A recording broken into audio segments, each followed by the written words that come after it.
Rebirth of strangers love episode 7। Kritika के दोस्त अद्वैत को एक घटिया इंसान बोल रहे थे, लेकिन वो कुछ नहीं बोला। एक्चुअली में वह उनसे सहमत था। ये बात वह भी मानता था कि वह एक रिस्पॉन्सिबल आदमी नहीं है।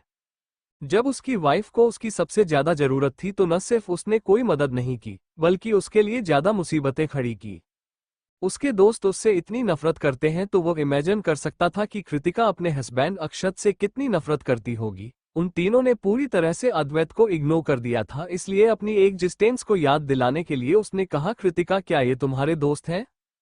कृतिका सिट। वह भूल ही गई थी कि अद्वैत अभी भी यहाँ है और क्रिश और अविका उसके सामने ही शुरू हो गए थे। अब उसने उसके पर्सनल मामलों के बारे में सुन लिया है।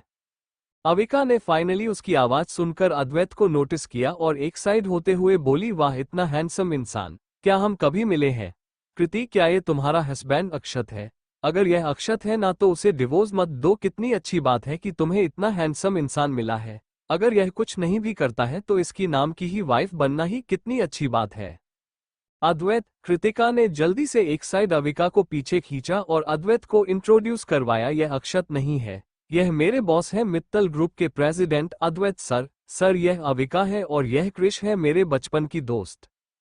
क्रिश को अद्वैत को कुछ नजर को देखने के बाद उसे ऐसा लग रहा था कि उसने उसको पहले कभी देखा है, इसलिए उसने पूछा, मिस्टर मित्तल क्या हम कभी मिले हैं? अद्वैत ने बिना एक्सप्रेशन चेंज के कहा, मैंने तुम दोनों को देखा था जब मैं कृतिका को ढूंढने गया था, मगर तुम दोनों ने मेरे मुंह पर दरवाजा बंद कर दिया था। ये बात सुनते ही अविका को भी याद आ गया और वह बोली, हाँ मिस्टर मित्तल, आज आप और हैंडसम दिख रहे हैं। कृतिका ने पूछा, ये कब हुआ? मुझे क्यों नहीं पता? अद्वैत ने उसकी बात को रोकते हुए कहा, मैंने सुना कि तुम लोग डिनर के लिए जा रहे हो। अगर मैं भी साथ चलूं तो कोई प्रॉब्लम तो नहीं होगी? इतनी हैंडसम इंसान का खुद उनके साथ डिनर के लिए चलने के लिए बोलना तो ऐसे था जैसे अविका की मुंहमांगी मुराद पूरी हो गई हो। वो बोली, मुझे कोई फर्क नहीं पड़ता है, आप जरूर चल सकते हैं। कृतिका और क्रिश ने एक साथ खांसते हुए कहा, अविका का पूरा ध्यान अद्वैत की गुड लुकिंग चेहरे की तरफ था। उसने कृतिका और कृष्णा को पूरी तरह इग्नोर करते हुए कहा, मिस्टर मित्तल आप खाने में क्या खाना चाहेंगे? पंजाबी खाना कैसा रहेगा? अद्वैत बोला, नो प्रॉब्लम। कृतिका, क्या अद्वैत को तेल वाला खाना पीना ना पसंद नहीं है?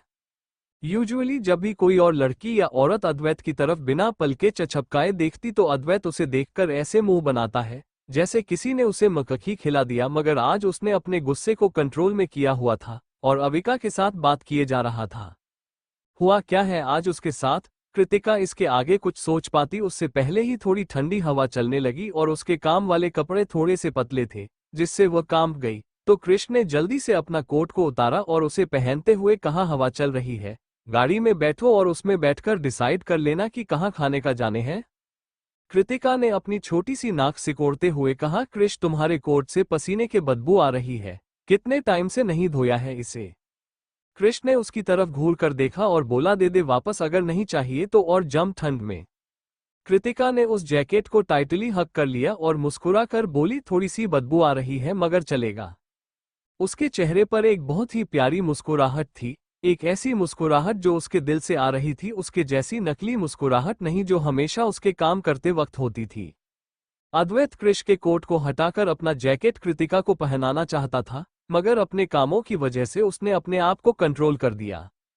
एक दूसरा लड़का उसकी वाइफ की केयर कर रहा है और वह नहीं कर सकता, ये बात उसे अंदर ही अंदर खाए जा रही थी। अविका ने पूछा, मिस्टर मित्तल क्या आप अपनी गाड़ी से जाएंगे? अनमोल उसी की गाड़ी में थोड़ी दूरी पर इंतजार कर रहा था, मगर अद्वैत में नामे सर हिला कर कहा, नहीं।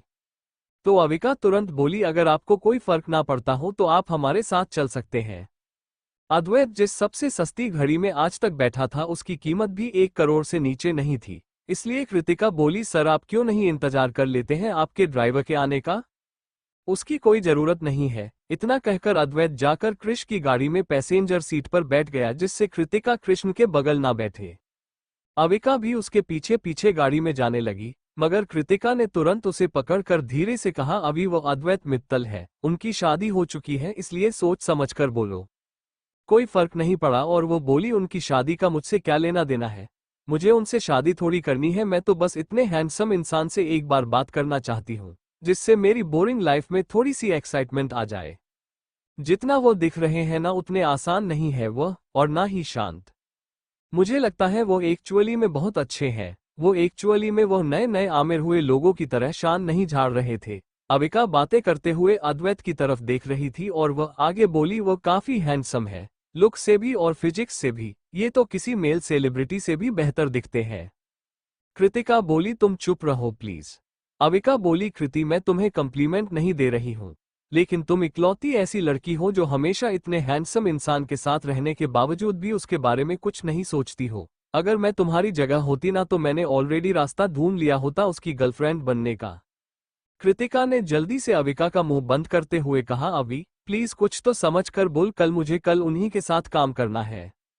अरे मैं सोचना समझना तो चाहती हूँ मगर इतने हैंडसम लड़के को देखकर मेरा दिमाग काम ही नहीं कर रहा है। इतना कहकर अविका गाड़ी में बैठ गई और अद्वैत के साथ बात करने की कोशिश करने लगी।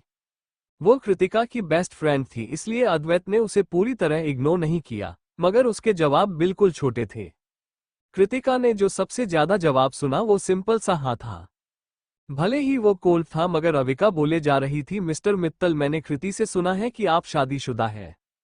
जब कृतिका ने देखा कि अविका अद्वैत की शादी वाली बात उठा रही है तो उसे डर था कि अद्वैत हमेशा की तरह गुस्सा हो जाएगा, लेकिन जिस गुस्से की उम्मीद कृतिका ने की थी वह तो हुआ ही नहीं, बल्कि अद्वैत ने जेंटल आवाज में कहा, हाँ मैं शादीशुदा हूँ और मेरी वाइफ बहुत अच्छी लड़की है। मैंने उससे पहले गलत समझ लिया था जिसकी वजह से हमारे बीच में थोड़ी दूरियां आ गई हैं और मैं अब सब कुछ ठीक करना चाहता हूँ, मगर मुझे नहीं पता कि वह मुझे माफ करेगी या नहीं। इतना कहकर उसने मुड़कर के कृतिका की तरफ देखा और बोली, कृतिका क्या तुम मुझे माफ कर दोगी अगर तुम मेरी वाइफ की जगह होती तो? लेकिन कृतिका के जवाब देने से पहले ही अविका ने जवाब दिया, ऑफ कोर्स वह कर देगी। आप कितने गुड लुकिंग है और वह तो एक छोटी सी मिसअंडरस्टैंडिंग है, अगर आपकी कोई मिस्ट्रेस भी होती तो वह फिर भी आपको माफ कर देती। ये सुनकर अद्वैत ने घूरकर उसे देखा, जिससे अविका डर गई तो अद्वैत कृतिका की तरफ जवाब के लिए देखने लगा। लेकिन कृतिका ये जवाब नहीं देना चाहती थी, लेकिन उसने अपने एक्सपीरियंसेस के बारे में सोचा और फिर सोचा कि अद्वैत की वाइफ के बारे में कितनी सारी अफवाहें फैली हुई है, जिससे उसकी रेपुटेशन कितनी बर्बाद हुई है, इसलिए यह कोई छोटी मोटी गलतफहमी नहीं है। क्या वो सचमुच सिर्फ एक शब्द मिसअंडरस्टैंडिंग बोलकर उसे सॉल्व कर सकता है? क्या उसने कभी सोचा भी है कि उसकी वाइफ इस दौरान किस हालातों से गुजरी होगी? अगर कृतिका उसकी वाइफ की जगह पर होती तो कभी अद्वैत को माफ नहीं करती, मगर वो उन दोनों के रिश्ते की गहराई के बारे में नहीं जानती थी, इसलिए बोली, सर ने अपनी वाइफ पर डाउट किया क्योंकि उनके ऊपर उन्हें भरोसा नहीं था। उन्होंने बिना कंफर्म किया उनके बारे में अफवाहें फैलाई, जिससे उन्हें काफी दर्द भी हुआ होगा। उनकी वाइफ उन्हें माफ करेगी या फिर नहीं, यह आपको अपनी वाइफ से ही पूछना चाहिए। हमारे कुछ भी कहना या ना कहने से कोई फर्क नहीं पड़ता। कृतिका ये जवाब देकर चुप हो गई। वो हाँ या ना में जवाब नहीं देना चाहती थी, लेकिन अद्वैत उसकी सोच को समझ गया। मगर उसने फिर पूछा, मैं इस वक्त तुमसे पूछ रहा हूं, तुम अपना ओपिनियन बताओ। क्रिश को बिल्कुल पसंद नहीं था कि कोई उसकी दोस्त को इस तरह परेशान करे। उसने अद्वैत की तरफ देखकर कहा, मिस्टर मित्तल आपकी वाइफ आपको माफ करेगी या फिर नहीं, ये बात आपको अपनी वाइफ से पूछनी चाहिए। मेरी कृति की बात कोई मायने नहीं रखती। ये सुनकर अद्वैत की आंखें डार्क हो गई और उसने काफी मीनिंगफुली पूछा, तुम्हारी कृति? उसकी वाइफ कृतिका किसी और की कैसे बन गई? कृष्ण भी एक आदमी था जो अद्वैत की एक्सप्रेशन नोटिस कर सकता था। कृष्ण को अद्वैत काफी खतरनाक इंसान दिखाई दे रहा था। वह बोला, हाँ मेरी कृति, हम एक दूसरे का तब से जानते हैं जब से हम बच्चे थे। अविका जो अद्वैत के हैंडसम चेहरे से काफी ज्यादा डिस्ट्रैक्ट हो गई थी, उसने उन दोनों लड़कों के बीच में टेंशन को नोटिस नहीं किया और आगे बोली, आप जानते हैं कि कृतिका ने बचपन में एक बार क्या किया था? अब कृतिका के सर में दर्द होने लगा। वो बोली, अभी सर बहुत बिजी रहते हैं, उनके लिए इन सबके पास के लिए टाइम नहीं है। लेकिन अद्वैत को कोई भी बात जो कृतिका के बारे में थी उसमें बहुत इंटरेस्ट था। वो बोला, बताओ। अविका ने एक्साइटेड होकर कहा, जब कृतिका ना लगभग 6 साल की थी तो वह बहुत प्यासी थी और उसने गलती से रीना दादी की दवाई पी ली जिसमें थोड़ा सा अल्कोहल था और वह ड्रंक हो गई और एक कैटरपिलर की तरह पूरे घर में रेंगती रही, वो भी पूरे 2 घंटे तक, और अपने आप को कीड़ा समझती रही। अभी अगर तुम अभी चुप नहीं हुई ना तो मैं तुम्हें अच्छे से सबक सिखाऊंगी, कृतिका ने कहा। अगर अविका इसी तरह बातें करती रही तो अद्वैत को उसकी सारी बचपन के किस्से बता देगी। अविका ने कृतिका का हाथ पकड़ते हुए कहा, मुझे कोई फर्क नहीं पड़ता, लेकिन मुझे 2-3 पंच मारने के अलावा तुम कर भी क्या सकती हो? मगर हम एक साथ जाकर कुछ मजे कर सकते हैं। कृतिका ने जल्दी से उसका मुंह बंद कर दिया अविका का कभी कोई बॉयफ्रेंड नहीं रहा था, लेकिन उसकी जबान बहुत जलती थी और वह कुछ भी बोल सकती थी। यूजुअली जब वह तीनों एक साथ होते थे तो इस तरह के मजाक करना कोई बुरी बात नहीं थी, लेकिन अभी अद्वैत उनके साथ था। तभी कृष्णा बोला, मैंने सुना है कि डैब बार में कुछ नहीं लोग आए हैं, मैं तुम दोनों को वहां लेकर जाऊंगा। क्या ये दोनों आदमी पागल हो गए हैं? और डैब बार में वह लोग कब गए जो ये कृष उन्हें वहां लेकर जाने वाला है? कृतिका ने जल्दी से उसे रोकते हुए कहा, कृष क्या तुमने डिसाइड कर दिया कि यह हम कौन से रेस्टोरेंट जाने वाले हैं? मुझे सीट बुक करनी होगी ना? वही रेस्टोरेंट जहां हम हमेशा जाते हैं, हम बस कुछ मिनट में पहुंच जाएंगे। कृष्ण एक छोटे से पंजाबी रेस्टोरेंट के सामने गाड़ी रोकी और उन्हें के उतारने के बाद पार्किंग के लिए चला गया। वो लोग इंटर करते हैं उससे पहले ही उन्हें तेज मसालेदार खाने की खुशबू बाहर तक आने लगी। कृतिका ने अद्वैत की तरफ देखते हुए पूछा, सर क्या सचमुच खा पाएंगे? अद्वैत बोला, अगर तुम खा सकती हो तो मैं क्यों नहीं। कृतिका, वो तीनों रेस्टोरेंट के अंदर गए। ये डिनर करने का वक्त था, इसलिए वहां पर रेस्टोरेंट में भी ज्यादा सीट खाली नहीं थी। कृतिका ने एक कॉर्नर का टेबल चुना, वो वहां गई और उसने अच्छे से टेबल और चेयर को साफ किया और फिर पेपर टॉवल रखकर बोली, सर अब आप बैठ जाइए। अद्वैत भी बैठ गया और कृतिका उसके लेफ्ट साइड में बैठ गई और उसने वेटर के लाए हुए हॉट टॉवल को इस्तेमाल करने का इशारा किया। अपने हाथ साफ करने के बाद कृतिका ने ऑर्डर करना शुरू किया। वो जानती थी कि अद्वैत ज्यादा तेल मसाले वाला खाना नहीं खा सकता, इसलिए वो कुछ कम मसालेदार खाना ऑर्डर कर रही थी, लेकिन वह ऑर्डर देती उससे पहले कृष्णा वहां आया और उसकी बातें सुनकर बोला, पंजाबी रेस्टोरेंट में आकर इस तरह के बिना मसाले वाला खाना खाने का क्या फायदा? कृतिका बोली, कृष सर तेल मसाले वाला खाना नहीं खा सकते, इसलिए कुछ लाइट फूड ऑर्डर कर दो। कृष्ण ने जानबूझकर अद्वैत को चिढ़ाते हुए कहा, अगर तुम्हारे सर सचमुच तेल मसाले वाला खाना नहीं खा सकते तो हम भी एडजस्ट कर ही लेंगे उनके खातिर। ये सुनकर अद्वैत बोला, तुम लोग जो खाओगे मैं भी वही खा लूंगा। कृतिका कुछ कहना चाहती थी, लेकिन कृष्ण ने जल्दी से उनकी पसंद की कुछ विशेष ऑर्डर कर दी। ऑर्डर करने के बाद उसने अद्वैत को मेनू देते हुए कहा, मिस्टर मित्तल आपको जो पसंद है आप ऑर्डर कर लीजिए। कृतिका ने मेन्यू लेने की कोशिश की, मगर कृष्ण ने उसे नहीं दिया और बोला, मैंने तुम्हारे पसंद की चीज ऑर्डर कर दी है, तुम अपने सर को देखने दो, उन्हें क्या पसंद है। अद्वैत खाने के मामले में बहुत चूजी था, वो कुछ भी नहीं खाता था, लेकिन इस रेस्टोरेंट के मेन्यू में उसके पसंद की कोई भी चीज नहीं थी। उसने मेनू नीचे रखते हुए कहा, जो कृतिका खाएगी मैं भी वही खाऊंगा। वैसे भी उसका उसके पीछे पीछे यहाँ आने का मकसद खाना खाना नहीं बल्कि उसके बारे में अच्छे से जानना था। कृष्ण मुस्कुरा कर बोला, मिस्टर मित्तल मैंने बहुत कुछ ऑर्डर किया है, आप भी खा लीजिएगा। वो वेटर जल्दी से ही उनके लिए कुछ खाने के लिए स्टार्टर ले आया। वो लोग तीनों यहाँ रेगुलर आते थे, इसलिए सब कुछ उन तीनों की पसंद का ही था, ऐसी चीज जो अद्वैत कभी नहीं खाता था। इसलिए कृतिका ने वेटर से पूछा, क्या आप स्टार्टर में बिना फिश के कुछ लेकर आ सकते हैं प्लीज? कृष बोला, उन्होंने कहा है ना कि वह वही खाएंगे जो तुम खाओगी, तो तुम उनके लिए चीजें क्यों बदलवा रही हो? अद्वैत भी बोला, चेंज करने की कोई जरूरत नहीं है, मैं खा लूंगा। ऑलराइट, जैसा आप लोग कहें। उस वेटर ने एक दो नजर अद्वैत की तरफ देखा और बोला, कृतिका मैडम आपके बॉयफ्रेंड बहुत हैंडसम है, आप दोनों की जोड़ी बहुत परफेक्ट है। कृतिका उन्हें एक्सप्लेन करना चाहती थी, लेकिन कृष उससे भी ज्यादा बेचैन था। यह आदमी शादीशुदा है, वो मेरी कृतिका बॉयफ्रेंड कैसे हो सकता है? बकवास मत करो। कृतिका ने एक्सप्लेन किया है, यह मेरे बॉस है, मेरे बॉयफ्रेंड नहीं। पता नहीं क्यों अजनबी हमेशा ही उसे और अद्वैत को एक कपल समझ लेते हैं। कृतिका अद्वैत के एक्सप्रेशन देखे, मगर इस बार वो ज्यादा गुस्सा में नहीं था, मगर कौन जाने वह क्या सोच रहा था। जल्दी ही सारा खाना आ गया और आदत के अनुसार कृष कृतिका और अविका को सर्व करने लगा। यूजुअली कृतिका और अविका सिर्फ अपने खाने पर ध्यान देती थी, मगर उसे आज अद्वैत का भी ध्यान रखना था। सर क्या आप ये खाना चाहेंगे या फिर कुछ और मंगा दूं? लेकिन अद्वैत कोई जवाब देता है उससे पहले ही कृष बीच में कूदते हुए बोला, कृति क्या तुम अपने बॉस को अंडरएस्टिमेट कर रही हो? ये थोड़ा सा स्पाइसी चिकन खा तो है, वो हैंडल कर ही सकते हैं। कृष की बात सुनने के बाद अद्वैत कैसे हार मान लेता, स्पेशली तब जब कृतिका की फेवरेट डिश थी। वो एक के बाद एक कृतिका के फेवरेट डिशेस खाने लगा और उसे काफी अलग टेस्ट महसूस हुआ। उसे पसंद नहीं आ रहा था, मगर उसके चेहरे पर कोई एक्सप्रेशन नहीं आए, सबको यही लगा कि वो खा सकता।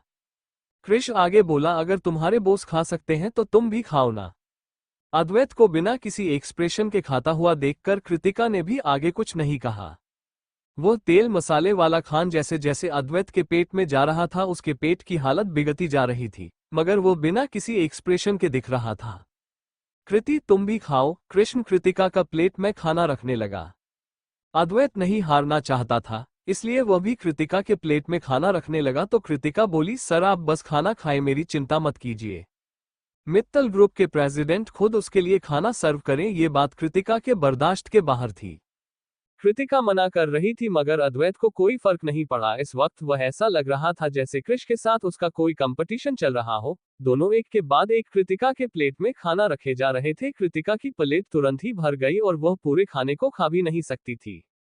आज दोनों ही स्ट्रेंज बिहेव कर रहे हैं, मगर उसे कारण नहीं समझ में आ रहा था। तभी कृष्ण ने प्राउडली कहा, मैं 20 सालों से कृतिका के साथ हूँ और हमारा रिश्ता बहुत गहरा है। कोई बस एक बार डिनर के वक्त उसके लिए खाना परोस कर मेरी बराबरी नहीं कर सकता। कृतिका जो खाना निगलने ही वाली थी, ये बात सुनकर लगभग खाना उसके गले में फंस गया और वह खांसने लगी। कृष्ण और अविका उसके बचपन के दोस्त हैं और अद्वैत उसका बॉस है। ऑफ कोर्स उन तीनों का रिश्ता ज्यादा नजदीकी है, मगर ये सब अद्वैत के सामने बोलने की क्या जरूरत है।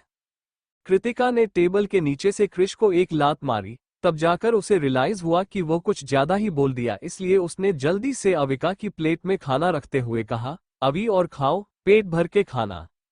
अविका, जिसे काफी टाइम से इग्नोर किया जा रहा था, वो मुंह बनाकर बोली, फाइनली किसी को मेरी याद तो आए।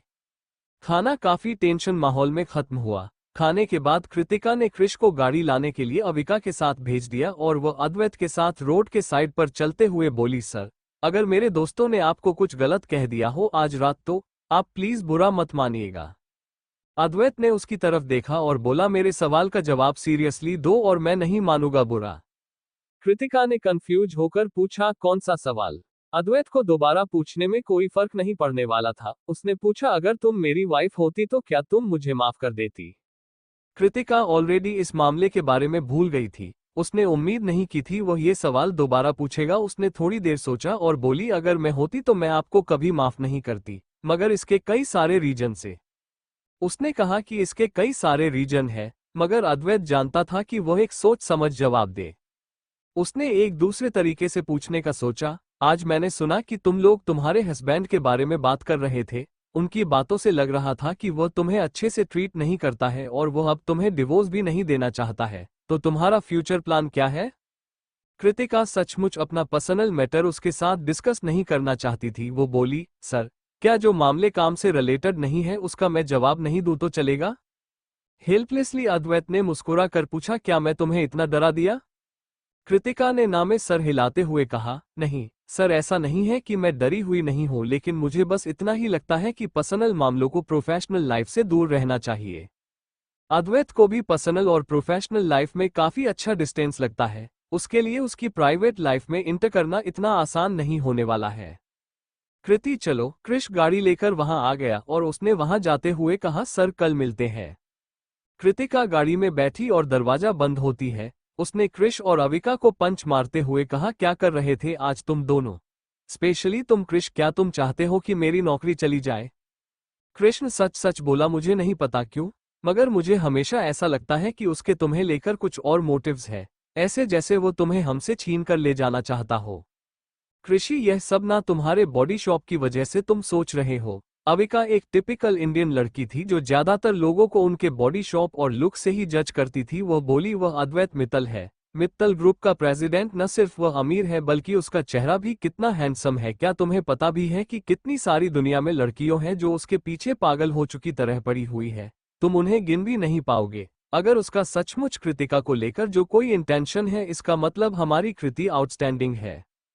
कृति, क्या तुम्हें पता है कि जब तुम और तुम्हारे साथ एक पिक्चर में खड़े होंगे तो वह कितनी खूबसूरत लगेगी। अविका और एक्साइटेड हो गई और बोलने लगी, मैं ना आज रात तुम दोनों के साथ होने की कई सारे सीन इमेजिन कर लिए हैं। बकवास मत करो। कृतिका का चेहरा गुस्से की वजह से लाल हो गया। वह मेरे बॉस है और वह एक अच्छे जेंटलमैन है और उनका बिहेवियर कभी मेरे साथ एक बॉस और असिस्टेंट से बढ़कर रहा ही नहीं है।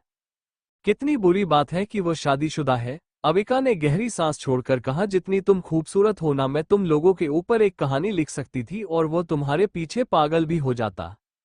बकवास बंद करो। कृतिका अब इन दोनों से बात करेंगे मूड में बिल्कुल नहीं थी, इसलिए वो खिड़की के बाहर देखने लगी, मगर पता नहीं उसके दिमाग में कहां से अद्वैत और उसकी वाइफ के कुछ सीन घूमने लगे। अद्वैत बहुत हैंडसम था। जब पिछले बार उसके घर में रही थी तो उसने उसे बिना कपड़ों के सिर्फ शॉर्ट्स में देखा था। उसकी 8 पैक एब वो वाली बॉडी इतनी अट्रैक्टिव थी कि कोई भी उन्हें छूना चाहिए। उसकी वाइफ बहुत खुश होगी ऐसे हस्बैंड के साथ। कृतिका को कोई आइडिया नहीं था कि पूरे रास्ते अद्वैत उसके पीछे पीछे अपनी गाड़ी में आता रहा था। जब वो लोगों को सेफली अपने बिल्डिंग के सामने पहुंच गए तो अद्वैत अनमोल से बोला, मुझे दादी माँ के घर ले चलो। अनमोल ने जवाब दिया, जी सर।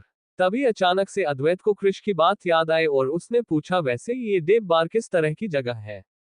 अनमोल बोला, मुझे नहीं पता सर, मगर जल्दी से पता करके बताता हूँ। उसकी कोई जरूरत नहीं है। इतना कहने के बाद अद्वैत ने अपना फोन निकाला और शिवम को मैसेज भेजा, वैसे देव बार किस तरह की जगह है? मैसेज के हुए जाते ही दूसरी तरफ से शिवम का तुरंत जवाब दिया, मैंने इतने सालों से तुम्हें रिलेशनशिप में नहीं देखा है, क्या तुम सचमुच लड़कों में इंटरेस्टेड हो? अद्वैत ने मैसेज भेजा, बकवास मत करो। शिवम ने जवाब दिया, तुम्हें वैसे जगह पर जाना चाहिए जहां पर बहुत सारी लड़कियां हो, ना कि देव बार में।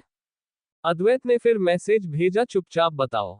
शिवम ने एक्सप्लेन किया, अगर अच्छी तरीके से कहा जाए तो देव बार एक ऐसी जगह है जहां औरतें अपना पैसा खर्च करती हैं, और अगर मैं साफ साफ बोलूं तो वह दिल्ली की सबसे फेमस मेल मॉडल की जगह है। तुम इतने बड़े होने के बाद अचानक से इस जैसी जगह में कैसे इंटरेस्ट तुम ले रहे थे, इसलिए मुझे तुम्हारे चॉइस पर शक होने लगा।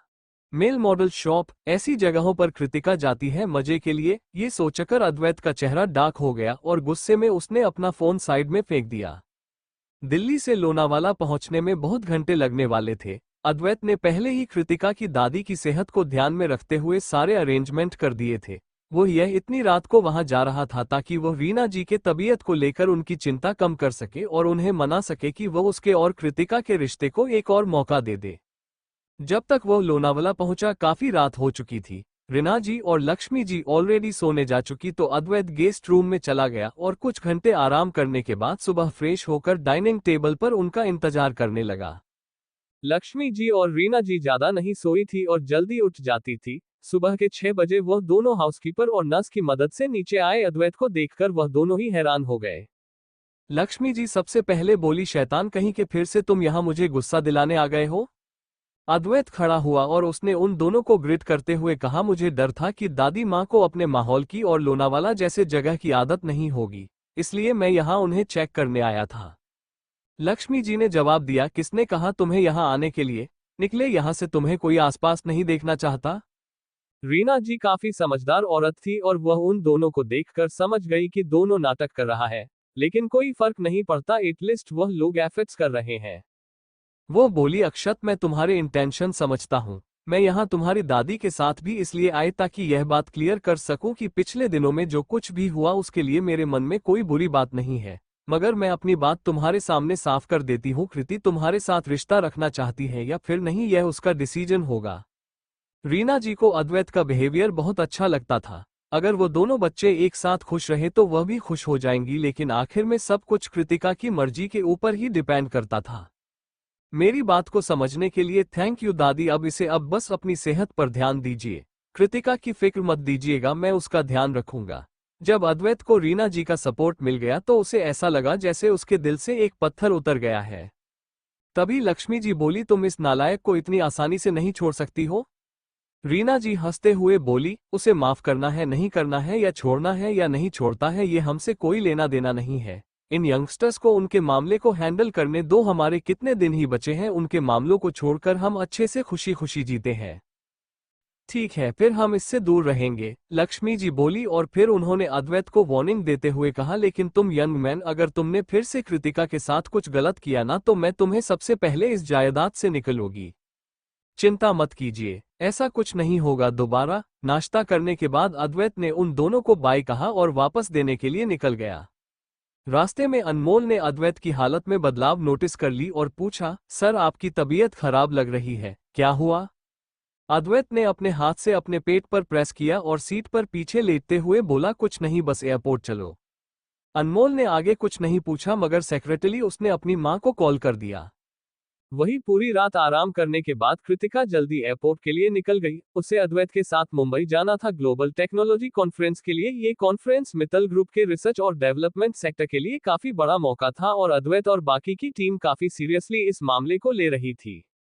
लेकिन कृतिका को हैरानी तब हुई जब हमेशा घड़ी के साथ पंक्चुअल रहने वाला अद्वैत आज लेट आएगा। जब बोर्डिंग एंड होने वाली थी तब उसने अद्वैत को आते हुए देखा और उसे की तबीयत को खराब देखकर उसने जल्दी से फ्लाइट अटेंडेंट से एक कप हल्का गर्म पानी मंगवाया और बोली, सर आपका चेहरा पीला दिख रहा है, प्लीज पानी पी लीजिए पहले। थैंक्स। अद्वैत ने पानी ले लिया मगर पिया नहीं, बल्कि वह एक टक बिना कुछ कहे उसकी तरफ को देखने लगा। उसके ऐसे देखने से कृतिका सब कॉन्शियस फील करने लगी और उसने अपना चेहरा छूते हुए कहा, सर क्या मेरे चेहरे पर कुछ लगा हुआ है? नहीं, वो बस उसकी तरफ देखना चाहता था और अपनी खुद की वाइफ को देखना इल्लीगल तो नहीं है, राइट? अगर नहीं लगा हुआ है तो प्लीज मुझे घुरिए मत। अगर उसके चेहरे पर कुछ नहीं लगा हुआ है तो वह उसे इस तरह क्यों देख रहा है? इससे वह अनकंफर्टेबल फील कर रही थी। क्या हुआ? अद्वैत अचानक से मुस्कुराया और बोला, तुम्हारा बॉस होने का नाते क्या मैं अपनी छोटी सी असिस्टेंट को देख भी नहीं सकता हूं? कृतिका स्पीचलेस हो गई। फाइन, वो उसकी सैलरी देता है और अगर वो उसे देखना चाहता तो देखने दो, ऐसा तो नहीं है कि वो उसे खा जाएगा। कृतिका यही सब सोच रही थी तभी उसे अद्वैत की जटिल आवाज फिर से उसे सुनाई दी, तुम्हें आज के बाद मेरे साथ बात करते हैं वक्त इतना फॉर्मल होने की जरूरत नहीं है। कृतिका को नहीं समझ में आया कि अचानक से उसने यह बात क्यों कही। उसने ऊपर देखा तो उन दोनों की आंखें मिली। अद्वैत की आंखों में एक अजीब सा जुनून था जो उसे अपने अंदर कैद कर लेना चाहता था। इसे देखकर कृतिका अंदर से हल्की डर गई। वही अद्वैत ने जब उसके हल्के डरे हुए एक्सप्रेशन देखकर दूसरी तरफ डिसअपॉइंट होकर देखने लगा और पानी का एक सिप लेने के बाद अपनी आंखें बंद करके सर सीट पर रखकर आराम करने लगा। कृतिका ने भी अपनी आंखें बंद कर ली। उसे भी प्लेन में ही थोड़ी देर सो लेना चाहिए। जैसे ही वो आधी नींद में पहुंची उसे अद्वैत की आवाज सुनाई दी, तुम बस मेरे आसपास कैजुअली रहो, इतना फॉर्मल होने की जरूरत नहीं है। कृतिका धीरे से बोली और हाँ बोलकर गहरी नींद में चली गई। उसे कोई आइडिया नहीं था कि पूरे रास्ते अद्वैत लगातार उसकी तरफ देखता रहा और जब नींद में उसका पतला सा ब्लैंकेट उस पर से हट गया तो उसने उसे जेटली कवर भी किया। 2 घंटे बाद पूरा का पूरा ग्रुप मुंबई पहुंच गया और डायरेक्ट सनसेट रिसोर्ट में गया। सनसेट रिजॉर्ट एक हाई मैन फंक्शन एरिया था जिसमें बिजनेस, लग्जरी, वेकेशन के लिए लोग आकर रहते थे। मित्तल ग्रुप की तरफ से कुल 5 विला को रेंट पर लिया गया था और कृतिका और शिव अद्वैत के ही विला में रहने वाले थे। उस विला के 3 फ्लोर थे जिसमें अद्वैत टॉप फ्लोर पर और कृतिका और शिव सेकंड फ्लोर पर रहने वाले थे। उनके रूम में सामान रखा ही था तभी उसे अद्वैत का कॉल आया, कृतिका अपना लगेज रखो और मुझे किसी से मिलने जाना है, मेरे साथ चलो। सर हम किससे मिलने जा रहे हैं? आप मुझे बता दिया, मुझे कुछ और तैयार करनी है क्योंकि सारे कॉन्फ्रेंस के अटेंडेंस इंडस्ट्री के टॉप लोग थे और कंपनी के लीडर्स की मीटिंग उनके साथ अलग अलग टाइम पर शेड्यूल की गई थी और अद्वैत का आज कोई शेड्यूल मीटिंग नहीं थी, इसलिए कृतिका ने पूछा। अद्वैत बोला, किसी चीज की जरूरत नहीं है, बस हम लंच के ले जा रहे हैं। All right. कृतिका थोड़ा बहुत फ्रेश हुई और अद्वैत को ढूंढने के लिए उसने दरवाजा खोला, लेकिन दरवाजा खोलते ही उसे अद्वैत दिखाई दिया है जो बाहर उसका इंतजार कर रहा था।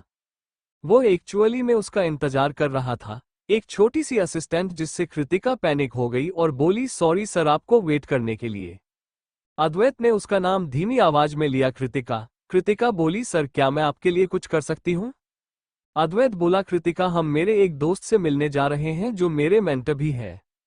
वो मेरे लिए बहुत इंपॉर्टेंट है और कुछ दिनों से उनकी तबीयत काफी खराब रह रही है और शायद डॉक्टर के हिसाब से वह ज्यादा दिनों तक रहने भी नहीं वाले हैं हमारे साथ। उन्होंने मुझे बताया कि उनकी सबसे बड़ी इच्छा है कि मैं अपनी वाइफ को उनसे मिलाऊं और वो मुझे एक अच्छी खुशदीशुदा लाइफ जीते हुए देखना चाहते हैं। और जैसा कि तुम जानती हो मेरी और मेरी वाइफ के बीच में कुछ गलतफहमियां हैं और वो अभी भी मुझसे गुस्सा है, तो क्या तुम मेरी वाइफ का नाटक करके आज मेरे दोस्त से मिलेगी उनकी आखिरी विश पूरी करने के लिए? सर ये कृतिका उसे मना कर पाए उसे पहले ही अद्वैत ने उसे रोकते हुए कहा, ऑफ कोर्स अगर तुम्हें नहीं जाना है तो तुम मना कर सकती हो। एनीवे उन्होंने मेरी वाइफ को पहले नहीं देखा है, तुम किसी और लड़की को ढूंढ दो जो मेरी वाइफ होने का नाटक करे। कृतिका अद्वैत की बातों का मीनिंग समझ गई, या तो वो उसकी वाइफ होने का नाटक करें या फिर कोई और लड़की ढूंढे जो उसकी वाइफ होने का नाटक कर सके। किसी भी तरीके से वो इस मामले से बाहर नहीं रह सकती थी। किसी और लड़की को जो अद्वैत से चिपके ना और उसकी वाइफ होने का नाटक करे, उसे ढूंढने से अच्छा कृतिका को खुद उसकी वाइफ होने का नाटक करना ज्यादा ठीक लगा। इसलिए वो बोली, सर मैं चलूंगी, क्या हमें कोई गिफ्ट तैयार करने होंगे? उसकी कोई जरूरत नहीं है, हम उनसे मिल लेंगे तो वो खुश हो जाएंगे। अद्वैत के साथ कृतिका नीचे आई और वो लोग एक लग्जरियस सीडेन में बैठे जो विला के बाहर उनका इंतजार कर रही थी। रास्ते में एक ड्राइवर था जो उनके क्लोज फ्रेंड ने भेजा था और उन दोनों के पास काम के अलावा बात करने के लिए कभी कुछ नहीं होता था, इसलिए रास्ते में वह लोग कुछ नहीं बोले। तकरीबन 45 मिनट बाद वो लोग मुंबई शहर के एक पुराने मगर खूबसूरत विला के सामने रुक। जैसे ही वो लोग बगीचे में पहुंचे, अद्वैत ने नेचुरली अपने हाथ आगे बढ़कर कृतिका का हाथ पकड़ लिया, जिससे वह हैरान हो गई। उसने उसका हाथ खींचने चाहा मगर वो कर नहीं पा रही थी। वो बोली, सर, यह सही नहीं है। अद्वैत ने उसका हाथ टाइटली पकड़ा और बोला, आई एम सॉरी बट मुझे तुम्हारी मदद की जरूरत है। तुम ओल्ड मिस्टर सिंह को शक नहीं होने दे सकती। कृतिका ने कंफ्यूजन में पूछा, ओल्ड मिस्टर सिंह? मेरे अच्छे दोस्त की उम्र 92 वर्ष है, इसलिए मैं उन्हें ओल्ड मिस्टर सिंह कहता हूँ। वो बहुत स्मार्ट है, अगर हमने छोटी सी भी गलती की तो वह नोटिस कर लेंगे। अब जब आदेश ने यह बात कह दी थी और कृतिका ऑलरेडी उसकी वाइफ को होने का नाटक करने के लिए मान चुकी थी, तो उसे ये रोल प्ले कर नहीं होगा। उसने छुड़ाने की कोशिश नहीं की और उसे उसका हाथ पकड़कर अंदर ले जाने दिया। उसका बड़ा सा हाथ थोड़ा रब और वार्म था। कंप्लीटली उसके छोटे स्मूथ हाथों को उसने अपने अंदर समा लिया था, जिससे उसे कम ठंड लग रही थी। अद्वैत, मैं तुम्हारे आने का कब से इंतजार कर रहा था। एक सफेद बालों वाले ओल्ड इंसान उनकी तरफ मुस्कुराकर आते हुए बोले, तुम्हें मुझे बताने की जरूरत नहीं है, ये पक्का तुम्हारी वाइफ होगी। मैं हमेशा सोचा था कि दुनिया में कौन सी ऐसी लड़की होगी जो बिल्कुल तुम्हारी मैच की होगी और तुम्हारे साथ खड़े रहने लायक होगी। अब मैं फाइनल उससे मिल लिया। अद्वैत ने कृतिका का हाथ पकड़कर ओल्ड मिस्टर सिंह को ग्रिट किया, मुस्कुराकर कहा, आपके कम्प्लीमेंट के लिए thank you old mister Singh. यह मेरी वाइफ है कृतिका। कृतिका, यह ओल्ड मिस्टर सिंह है, मेरे एक बहुत अच्छे दोस्त, और मैं इन्हें दादाजी या फिर अंकल इसलिए नहीं बोलता क्योंकि इन्हें पसंद नहीं है, और मेरी लाइफ के सबसे मेरे बड़े मेंटोर भी। ये काफी यूनिक फ्रेंडशिप थी जिनमें दो लोग इतने क्लोज थे, भले ही उनके बीच में 60 साल का गैप था। उन दोनों की इतनी अच्छी दोस्ती को देखकर कृतिका, जो थोड़ी देर पहले अद्वैत का हाथ पकड़ने से एम्ब्रेस थी, वह तुरंत गायब हो गई और उसने स्वीटली कहा, hello mister Singh. My dear, तुमसे मिलकर बहुत अच्छा लगा। ओल्ड मिस्टर सिंह, जो ऑलमोस्ट 100 साल के होने वाले थे, वो कृतिका को अपनी पोती से कंपेयर कर रहे थे, इसलिए उन्होंने कहा, अगर तुम्हें बुरा ना लगे तो तुम कभी भी मुझसे मिलने आ सकती हो। मुझे भी आपसे मिलकर बहुत खुशी होगी। कृतिका ने उनसे हाथ मिलाया और जैसे ही उसने अपना हाथ वापस खींचा और अद्वैत ने तुरंत वापस पकड़ लिया। कृतिका ने सोचा, क्या रियल कपल हमेशा इसी तरह एक दूसरे का हाथ पकड़ते हैं? इससे थोड़ा एम्बैरेसिंग नहीं होगा? ओल्ड मिस्टर सिंह ने भी उस कपल को इस तरह हाथ पकड़े हुए देखा तो खुश होकर बोले, बच्चों, बाहर बहुत ठंड है, जल्दी अंदर आ जाओ। ओल्ड मिस्टर सिंह को जेन्युइनली कृतिका बहुत पसंद आई थी। घर में आने के बाद उन्होंने कृतिका को वो गिफ्ट दिया जो उन्होंने पहले से तैयार किया था और बोला, कृतिका, ये गिफ्ट तुम्हारे लिए। मैं उम्मीद करूंगा कि तुम दोनों की शादी बहुत खुशहाल हो। कृतिका मना करना चाहती थी मगर वो इस वक्त अपने सर की वाइफ होने का नाटक कर रही थी, इसलिए उसने एक्सेप्ट करते हुए कहा, thank you mister Singh. Old mister Singh आगे बोले, खोलो इसे, देखो तुम्हें पसंद है आए या नहीं। अगर तुम्हें ये गिफ्ट पसंद नहीं आया तो तुम बताना तुम्हें क्या चाहिए, मैं तुम्हारे लिए आऊंगा। वो गिफ्ट जो उसकी बॉस की वाइफ के लिए था, वो गिफ्ट खोलने कृतिका को थोड़ा अजीब लग रहा था, तो उसने मदद के लिए अद्वैत की तरफ देखा। मिस्टर सिंह चाहते हैं कि तुम इसे खोलो तो खोल लो, शर्माओ मत। अद्वैत ने उसकी मदद करने के बजाय बॉक्स लिया और खुद खोल दिया। बॉक्स के अंदर एक छोटा सा ब्यूटीफुल प्लेटिनम ब्रेसलेट था। कृतिका बता सकती थी कि वो बहुत महंगा होगा और इतना महंगा गिफ्ट उसका है नहीं। वो बोली, thank you old mister Singh, मुझे बहुत पसंद आया। मिस्टर सिंह मुस्कुराकर बोले, तो फिर पहन लो, जिससे कृतिका और एम्बेरेसफुल करने लगी और उसने फिर से अद्वैत की तरफ मदद के लिए देखा, मगर उसकी मदद करने की बजाय अद्वैत वो ब्रेसलेट लिया और उसकी कलाई पर पहनाकर सेटिस्फैक्शन में हाँ में सर हिलाते हुए कहा, हूँ, तुम पर बहुत अच्छा लग रहा है। कृतिका ने सोचा, अगली बार जब उनकी वाइफ का रोल प्ले करने के लिए किसी की जरूरत होगी तो वो पक्का एक प्रोफेशनल एक्ट्रेस को हायर करेगी, भले ही इसमें कितना भी वक्त लगे, लेकिन कम से कम वो ऐसी सिचुएशन में नहीं फंसेगी। चलो खाना खाने चलते हैं। ओल्ड मिस्टर सिंह दोनों को बैकयार्ड के केबिन में ले जाए, जहां बीच में एक अच्छा सा डाइनिंग टेबल सेट किया हुआ था और वहां पर रेड वाइन की बोतल भी रखी हुई थी। इस तरह की ठंडी मौसम में गर्म खाना, उसके साथ रेड वाइन, काफी अच्छी चीज थी। कॉलेज जाने से पहले उसकी दादी माँ के साथ कृतिका हमेशा क्रिसमस सेलिब्रेट करती थी, क्योंकि उसकी दादी माँ शादी से पहले एक क्रिश्चियन थी, इसलिए वो लोग परफेक्ट तरीके से क्रिसमस सेलिब्रेट करते थे और इसी तरह लिविंग रूम में ग्रिल मीट के साथ वो लोग वाइन पीते थे और बातें करते थे। लेकिन जैसे ही उसका एडमिशन दिल्ली यूनिवर्सिटी में हुआ, उसके बाद से उसने अपनी दादी माँ के साथ कई सालों से कोई भी त्योहार नहीं मनाया है, इसीलिए उसने यह मोमेंट कई सालों से एंजॉय नहीं किया है। मिस्टर सिंह खुश होकर बोले, बच्चों यह मेरा घर है तो अपने आप को कंफर्टेबल कर लेना।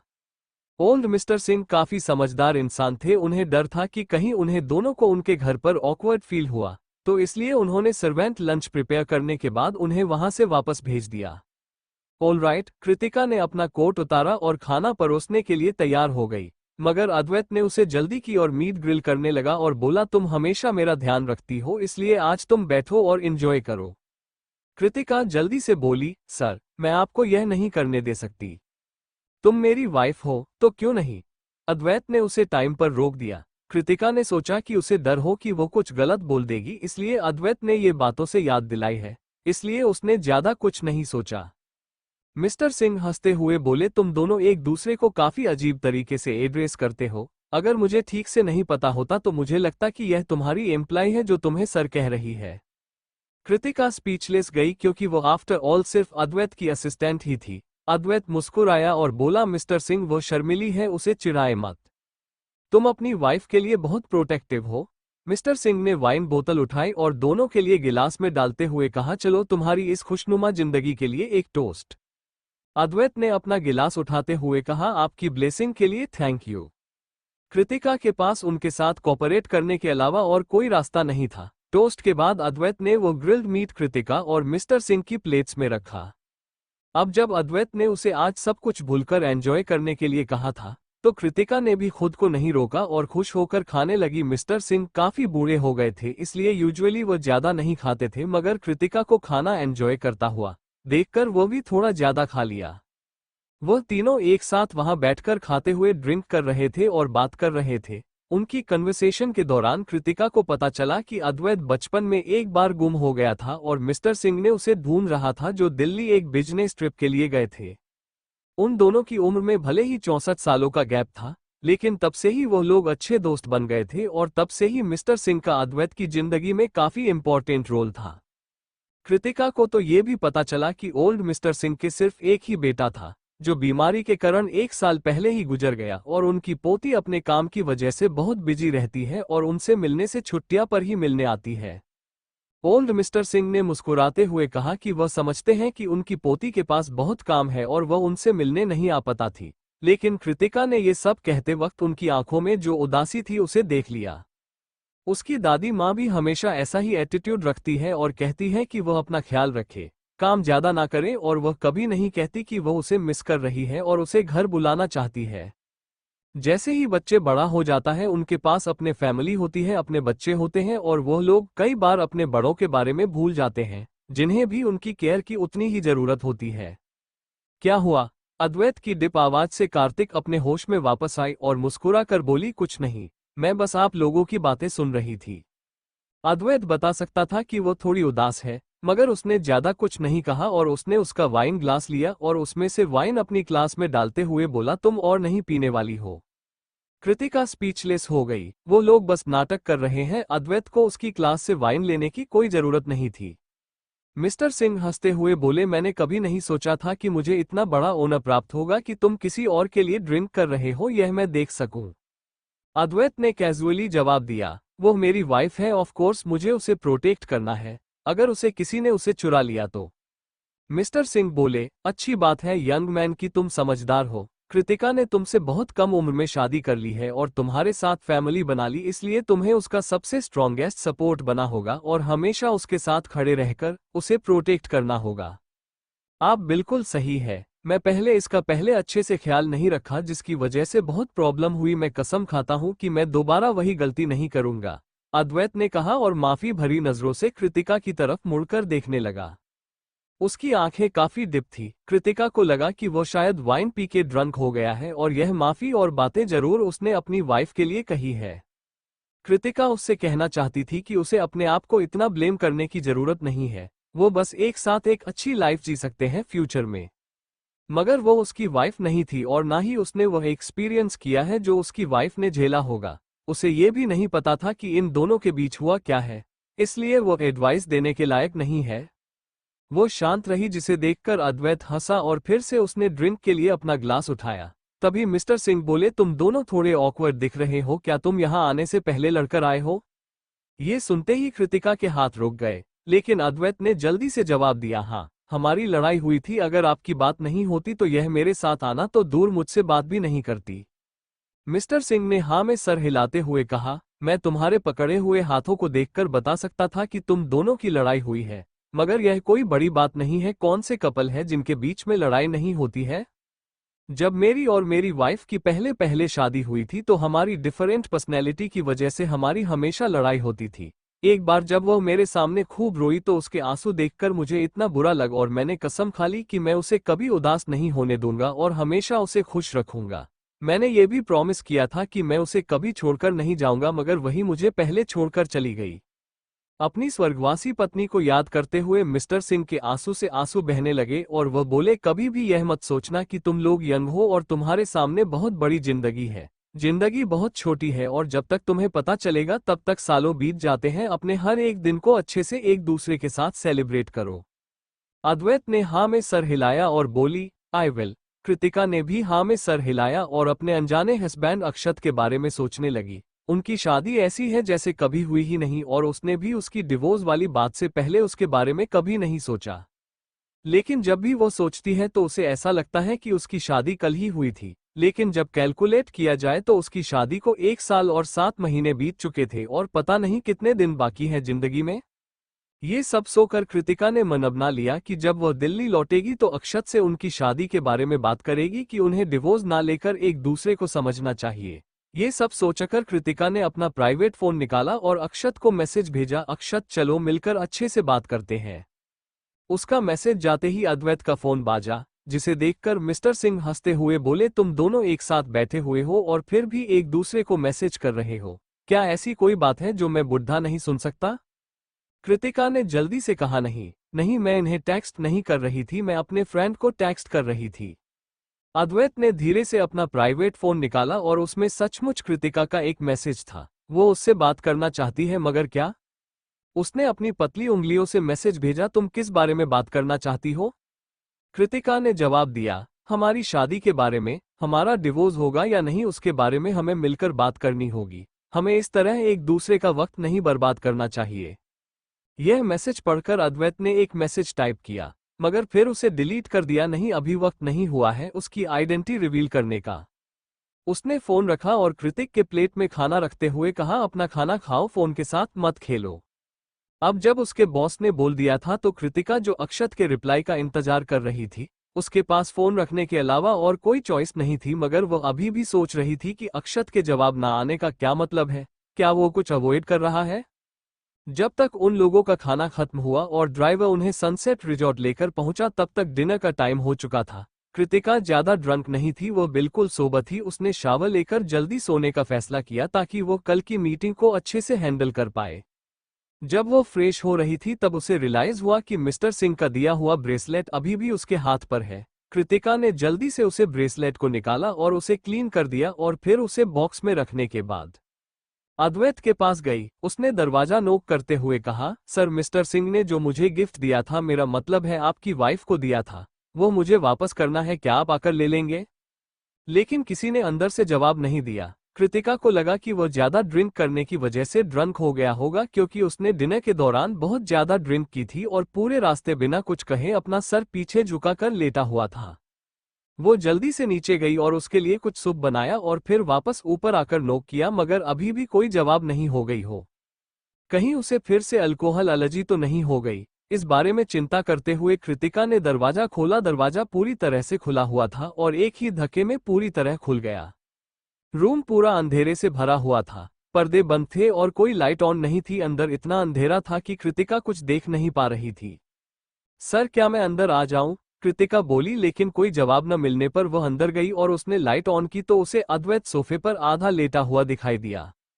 उसका चेहरा पीला पड़ा हुआ था, उसके माथे से पसीना बह रहा था और वह बेहोश दिख रहा था। कृतिका हैरान हो गई और बोली, सर क्या हुआ?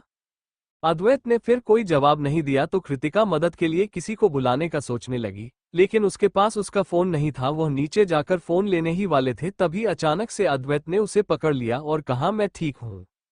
कृतिका ने चिंता करते हुए कहा, सर आपका चेहरा पीला पड़ा हुआ है, आप कैसे ठीक हो सकते हैं? मुझे अपना फोन दीजिए, मैं किसी को मदद के लिए बुलाती हूँ या फिर डॉक्टर ज्योति को बुलाती हूँ। अद्वैत बोला, डॉक्टर ज्योति की तैयार की हुई दवाई मेरे हुए सूटकेस में है, व्हाइट बोतल में पीली गोलियां, क्या तुम प्लीज मुझे दोगी? कृतिका ने वैसा ही किया जैसे उसे कहा गया और जल्दी से दवाई और एक गिलास पानी देते हुए पूछा, सर क्या आपको पता है कि आप ये हालात कैसे हुई है? अद्वैत ने दवाई ली और हल्की मुस्कुराहट के साथ कहा, कोई बड़ी बात नहीं है, मैं दवाई लेकर थोड़ी देर आराम कर लूंगा तो ठीक हो जाऊंगा। मगर वो बिल्कुल ठीक दिख नहीं रहा था। कृतिका अभी भी परेशान थी। उसने पूछा, क्या आप श्योर हैं कि आपको हॉस्पिटल जाने की जरूरत नहीं है? कोई जरूरत नहीं है, तुम अपना काम करो, मेरी चिंता मत करो। उसने अपनी आंखें बंद कर ली, उसे और बात करने का कोई इरादा नहीं था। अब कृतिका के पास वहां से जाने के अलावा और कोई रास्ता नहीं था। अद्वैत ने कहा कि वह ठीक है, मगर कृतिका को भरोसा नहीं हो रहा था। उसने डॉक्टर ज्योति को नीचे जाते ही कॉल किया और बोली, डॉक्टर ज्योति सर की तबीयत बहुत खराब है, क्या आप आकर चेक कर लेंगी? दूसरी तरफ से डॉक्टर ज्योति बोली, क्या उसका पेट फिर से रिएक्शन कर रहा है? मैंने सुबह उसके लिए दवाई तैयार की थी, बस उसे टाइम पर लेने के लिए याद दिला देना और उसके खाने पीने पर ध्यान रखना, कोई तेल मसाले वाला खाना नहीं और ना ही कोई अल्कोहल। ये सुनते ही कृतिका चेहरा पीला पड़ गया और उसने कहा, डॉक्टर ज्योति उन्होंने तो दोपहर में बहुत सारी ड्रिंक की। क्या? डॉक्टर ज्योति ने अपनी आवाज तेज करते हुए कहा, आज सुबह उसे पेट में इतना तेज दर्द था क्योंकि कल रात उसने कुछ गलत खा लिया था और फिर भी दोपहर में उसने ड्रिंक कर ली। क्या वो अपने आप को मारना चाहता है? क्या उनके पेट के साथ कुछ गलत है? कृतिका ने पूछा। प्रेसिडेंट की स्पेशल असिस्टेंट की ट्रेनिंग प्रक्रिया के दौरान इस बात का मेंशन नहीं किया गया था, वरना वह कभी कल रात अद्वैत को उसके साथ मसालेदार खाना नहीं खाने देती। डॉक्टर ज्योति बोली, तुम्हें शायद नहीं पता है कि जब उसने नया नया मित्तल ग्रुप संभाला था तो वह कितना बिजी होता था। उसने रात दिन कई सालों तक काम किया है, जिसके वजह से ना वह ढंग से सोता था और नहीं ढंग से खाता था। इसी वजह से उसके स्टमक इश्यू काफी सीरियस हो गए हैं। पिछले साल इसी दौरान वह ब्रांच ऑफिस के काम में इतना बिजी हो गया था कि खाना ना खाने की वजह से उसके मुंह से खून तक आने लगा था, मगर वह फिर भी काम कर रहा था। ज्यादातर लोग आज अद्वैत को सातवें आसमान पर बिजनेस वर्ल्ड का किंग के तौर पर जानते हैं, जो हर एक तरीके से परफेक्ट है, लेकिन किसी को यह नहीं पता या फिर बहुत कम ही लोग ये जानते हैं कि उसने आज जो मुकाम हासिल किया है उसके लिए उसने कितना कुछ सैक्रिफाइस किया है और कितनी एफर्ट्स लगाए हैं। प्रेसिडेंट की स्पेशल असिस्टेंट की कैंपेन ट्रेनिंग के दौरान कृतिका ने अद्वैत के बारे में बहुत सारी इंफॉर्मेशन इकट्ठा की थी और वह बेवकूफों की तरह ये समझने लगी कि वह अब उसके बारे में सब कुछ जानती है, लेकिन जितना वह उसके साथ रह रही थी उतना उसे एहसास हो रहा था कि वह उसे बिल्कुल भी नहीं जानती है, बिल्कुल दूसरे लोगों की तरह। किसी को कोई आइडिया नहीं है कि वो इतने सालों में कितना कुछ सह चुका है। कल सारी मेरी गलती थी, मैं ही उन्हें पंजाबी रेस्टोरेंट में लेकर गई थी। कृतिका बहुत गिल्टी फील कर रही थी। डॉक्टर ज्योति, वो डॉक्टर से नहीं मिलना चाहते हैं तो क्या और कोई तरीका है उन्हें ठीक करने का, या फिर आप आकर उन्हें देख सकती हैं? इस बार उसने मुझे या फिर अनमोल को अपने साथ मुंबई नहीं आने दिया है। इतना कहकर डॉक्टर ज्योति रुकी और फिर आगे बोली, वह बड़ा हो गया है और उसने जो खाया वो उसकी खुद की मर्जी थी, इसमें तुम्हारी गलती नहीं है। अगर पॉसिबल हो तो प्लीज उसके लिए एक पतली बिना मसाले वाली खिचड़ी बना दो और कुछ दिनों के लिए उसे वही खाने के लिए देना और कुछ भी नहीं। ऑलराइट, कृतिका तुरंत मान गई और वो कॉल कट करके किचन में जाना चाहती थी, लेकिन डॉक्टर ज्योति ने उसे रोकते हुए कहा, कृतिका, अद्वैत की पर्सनैलिटी बहुत ही स्ट्रांग है और वह कभी भी अपनी बुरी साइड किसी को नहीं देखने देना चाहता। उसे जितना हम देख रहे हैं उसकी एक्चुअल कंडीशन उससे भी बहुत बुरी हो सकती है। तुम्हें कुछ दिनों तक उसका बहुत अच्छे से ख्याल रखना होगा, उसका पेट और कुछ भी बर्दाश्त नहीं कर पाएगा। डॉक्टर ज्योति, आप चिंता मत कीजिए, मैं अब से उनका पूरा ध्यान रखूंगी। कृतिका ने इतना कहकर कॉल कट कर दिया और डायरेक्ट किचन में गई और फ्रिज खोलकर उसे सारा सामान मिल गया जिसे उसकी जरूरत थी। उसने जल्दी से इंग्रेडिएंट्स तैयार किया और एक पतली बिना मसाले वाली खिचड़ी तैयार की जिसमें से काफी अच्छी खुशबू आ रही थी, और फिर उसे लेकर फिर से अद्वैत के पास ऊपर गई। वह अभी भी वही सोफों पर आधा लेटा हुआ था और उसका हाथ उसके पेट पर था। वो ऑलरेडी सो चुका था, मगर उसके चेहरे पर दर्द दिखाई दे रहा था। कृतिका उसे उठाना नहीं चाहती थी, इसलिए वो उसके रूम में गई और खिचड़ी वही टेबल पर रखकर उसने उसे एक ब्लैंकेट से कवर कर दिया। लेकिन जैसे ही वह जाने लगी, इस बार फिर उसे अद्वैत ने उसका हाथ टाइटली पकड़ लिया।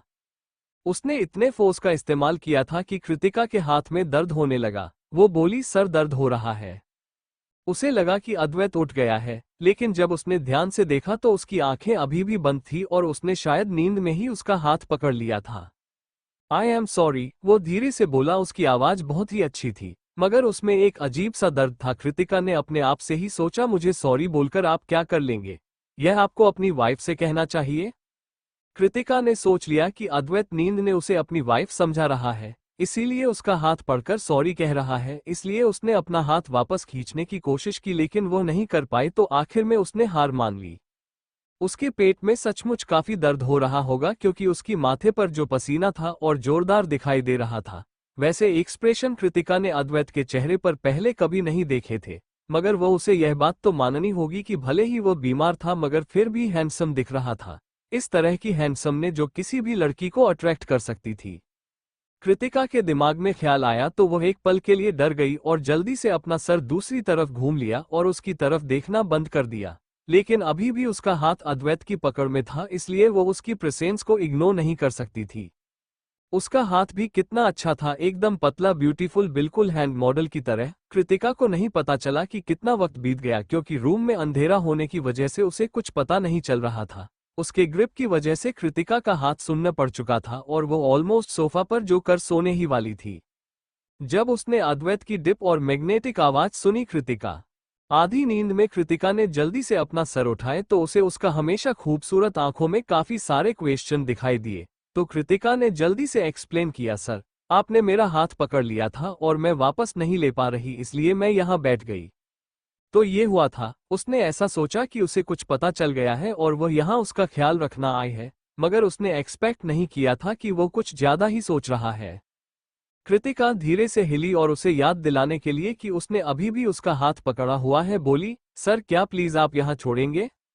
अद्वैत ने थोड़ी डिसअपॉइंटमेंट के साथ उसका हाथ छोड़ दिया और बोला, सॉरी, मैं जानती हूँ सर, आप पक्का सोच रहे होंगे कि मैं आपकी वाइफ हूँ जब आपने मेरा हाथ पकड़ा। कृतिका अद्वैत की आंखों में दुख देख सकती थी, शायद उसकी और उसकी वाइफ की प्रॉब्लम की वजह से ऐसा है।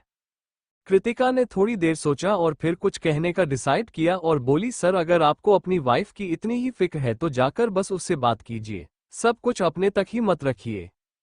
क्या चीजें सच में बात करके ठीक हो जाएंगी? अद्वैत ने पहले भी उससे बात करने के बारे में सोचा था, मगर वह रिस्क लेने से डरता था। कृतिका बोली, आपको सब कुछ ट्राई करना होगा, अगर आप ट्राई नहीं करेंगे तो आपको पता कैसे चलेगा कि यह काम आएगा या फिर नहीं? सच में तुम्हारी बातों में सेंस है। वो मुस्कुराया और बोला, जब हम दिल्ली वापस जाएंगे तो तुम अपनी पसंद का एक रेस्टोरेंट बुक करने देना, मैं उसे इनवाइट करूंगा और उससे अच्छे से बात करूंगा। ऑलराइट, मैं वापस जाते ही प्रिपेयर कर दूंगी। कृतिका जेन्युइनली चाहती थी कि उसके और उसकी वाइफ के रिश्ते जल्दी ही ठीक हो जाए ताकि उसकी जॉब आसान हो जाए। तभी कृतिका को याद आया कि वो जो खिचड़ी लेकर आई थी वो ठंडी हो गई है, तो वो बोली, सर नीचे और थोड़ी सी खिचड़ी पड़ी हुई है, मैं उसे गर्म कर कर लेकर आता हूँ, तब उसे खाकर आप आराम कर लीजिएगा।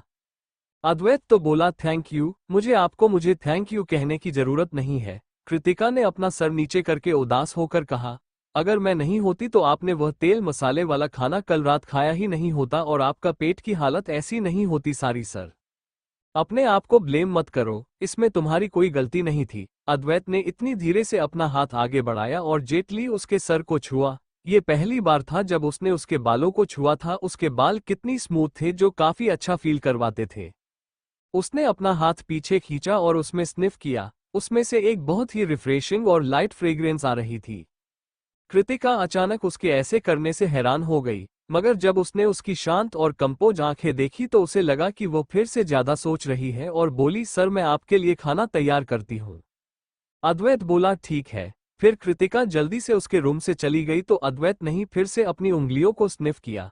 उसकी लिटिल वाइफ की खुशबू अभी भी उसके हाथों में थी। ना सिर्फ वो खुशबू अच्छी थी बल्कि हल्की स्वीट भी। वही कृतिका नीचे खिचड़ी को फिर से गर्म करके उसे एक कटोरी में निकालकर जैसे ही मोड़ी तो उसे दरवाजे पर अद्वैत खड़ा दिखाई दिया, जिसे अपने रूम में आराम करना चाहिए था। उसने पूछा, सर आप नीचे क्यों आए? लेकिन अद्वैत ने उसके सवाल का कोई जवाब नहीं दिया और पूछा, क्या तुम अच्छा खाना बना लेती हो? कृतिका ने सोचा कि वो कुछ डिशेज बना तो लेती है और जो भी उन्हें खाता है वो कहता है कि अच्छा बना है, लेकिन आज तक उसकी बनाए हुए खाने को उसकी दादी माँ अविका, क्रिश और उसके घर वालों ही है तो खाया है, और वो कुछ भी क्यों ना बनाए वो तीनों उसका दिल रखने के लिए तारीफ कर ही देते होंगे। इसलिए अभी तक यह वेरीफाई नहीं हुआ है कि वह भी अच्छा खाना बनाती है या नहीं। उसने हम्बली कहा, सर मैं सिर्फ कुछ चीजें बना सकती हूँ, कुछ वैसी नहीं जो डेफिनेटली आपके शेफ से तो बिल्कुल कंपेरेबल नहीं होगा। खाने में घर का स्वाद होना चाहिए। वो इंटरनेशनल शेफ हर तरह का खाना बना सकते हैं मगर उसमें घर का स्वाद नहीं होता, फीलिंग नहीं होती है। अद्वैत ने कहा और उसकी तरफ गहराई से देखते हुए पूछा, क्या तुम मुझे सिखाओगी खाना कैसे बनाते हैं? अद्वैत की अचानक की रिक्वेस्ट से कृतिका हैरान हो गई और उसने अपनी आंखें बड़े बड़े करते हुए पूछा, सर क्या आप सचमुच खाना बनाना सीखना चाहते हैं? उसके जैसा अमीर और हाई क्लास इंसान के बस चुटकी बजाने की देर थी और इंटरनेशनल शेफ उसके लिए जो वो चाहे वो बना कर ला सकते थे। उसे खुद कुछ करने की कोई जरूरत नहीं थी। मगर तभी उसने अद्वैत की शांत आवाज सुनी, मैं बस कुछ विशेष सीखना चाहता हूं ताकि किसी दिन में वह अपनी वाइफ के लिए बना सकूं। ओह, तो इसलिए वो खाना बनाना सीखना चाहता है। कृतिका ने अंदाजा लगाया कि अद्वैत शायद इन छोटे छोटे जेस्चर से अपना प्यार अपनी वाइफ को दिखाना चाहता हो। भले ही वो रिच हो या फिर उसका स्टेटस बहुत हाई हो, मगर सबसे पहले ही वो एक नॉर्मल आदमी है जो अपनी वाइफ के साथ एक खुशी भरी जिंदगी बिताना चाहता है। कृतिका सिंसियरली हो यही दुआ कर रही थी कि अद्वैत अपनी वाइफ के साथ एक अच्छी जिंदगी चाहिए और बोली, सर आपको पहले मुझे ये बताना होगा ना कि आपकी वाइफ को किस तरह का टेस्ट पसंद आएगा।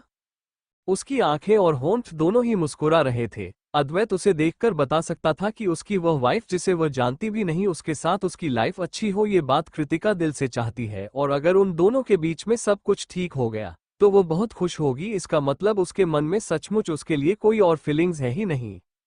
ये सोचकर अद्वैत का दिल उदास हो गया और वो बोला, तुम्हारा टेस्ट के अकॉर्डिंग ही चलेगा। ये सुनकर के कृतिका ने ना में सर हिलाते हुए कहा, नहीं सर, मेरे टेस्ट के अकॉर्डिंग नहीं हो सकता। मुझे तीखा खाना बहुत पसंद है जो ज्यादातर लोगों को अच्छा नहीं लगे, तो उसे तीखा खाना पसंद है। अद्वैत को ये बात शादी के लगभग 2 सालों बाद पता चली थी, जिसे उसे काफी शर्माई और उसने धीमी आवाज में कहा, मेरी वाइफ भी तुम्हारे शहर से ही है तो उसका टेस्ट भी तुम्हारे जैसा ही होगा।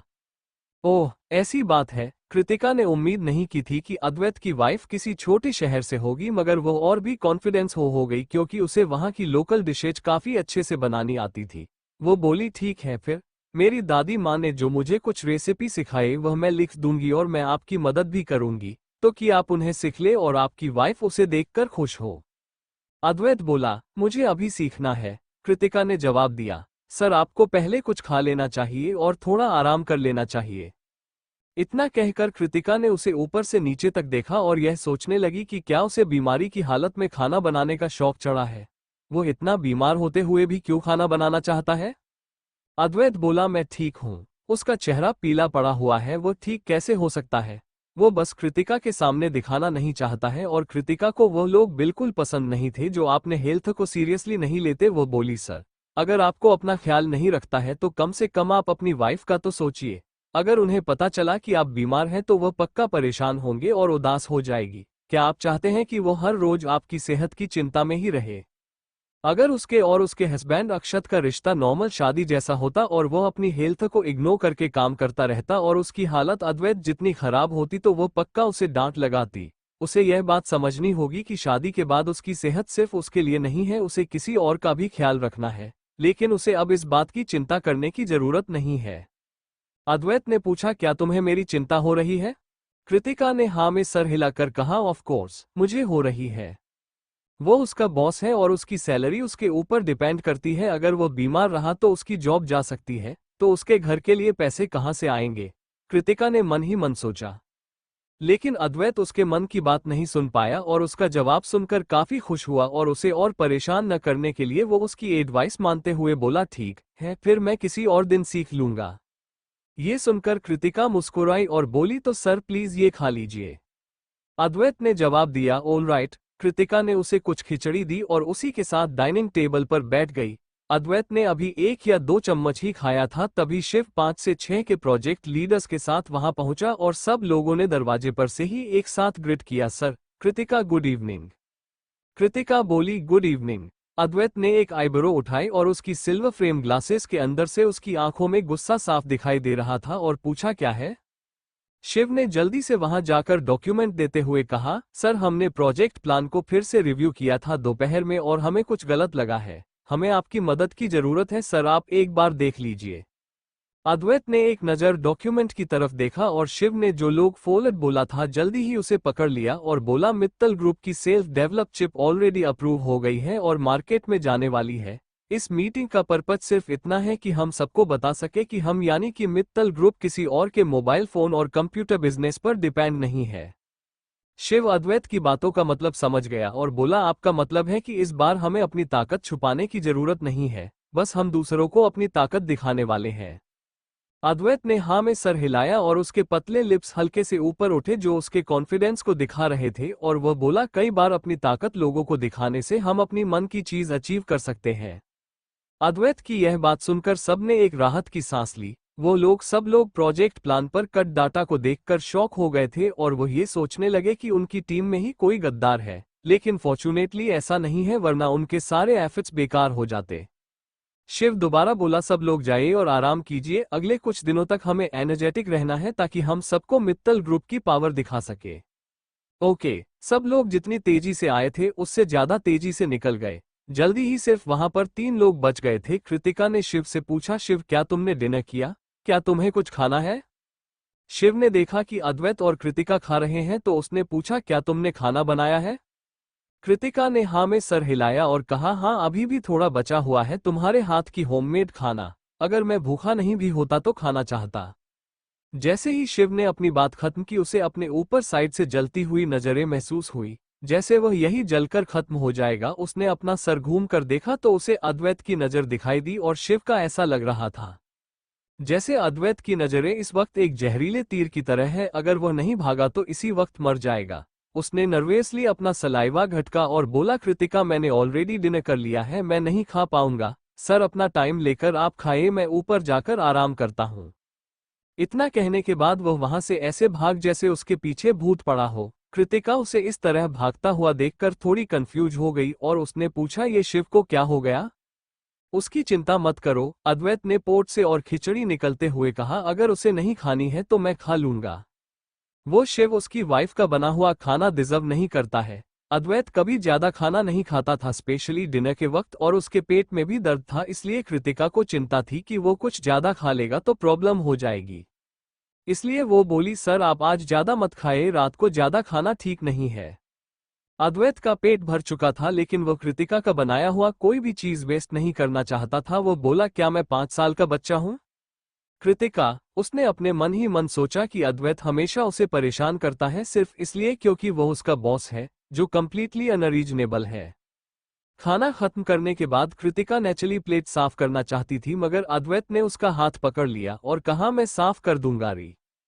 कृतिका को अपने कानों पर भरोसा नहीं हो रहा था। उसने फिर पूछा, सर क्या आपने कहा कि आप बर्तन धो देंगे? अद्वैत ने जब दिया, तुमने खाना बनाया है तो मैं बर्तन साफ कर दूंगा, ऐसा ही होता है राइट? अद्वैत के माँ बाप का रिश्ता बिल्कुल भी अच्छा नहीं था और अद्वैत ने कभी भी अपनी जिंदगी में एक रियल हैप्पी कपल को देखा नहीं था, इसलिए उसे लगा कि उसे कृतिका को सब कुछ अकेले नहीं कर रहे देना चाहिए। Thank you for listening. मुझे उम्मीद है आपको ये स्टोरी पसंद आई होगी। अगर आपको पसंद आए है तो प्लीज लाइक और कमेंट करना ना भूलें और मोर स्टोरीज के लिए सब्सक्राइब करें। मिलते हैं नेक्स्ट वीडियो में।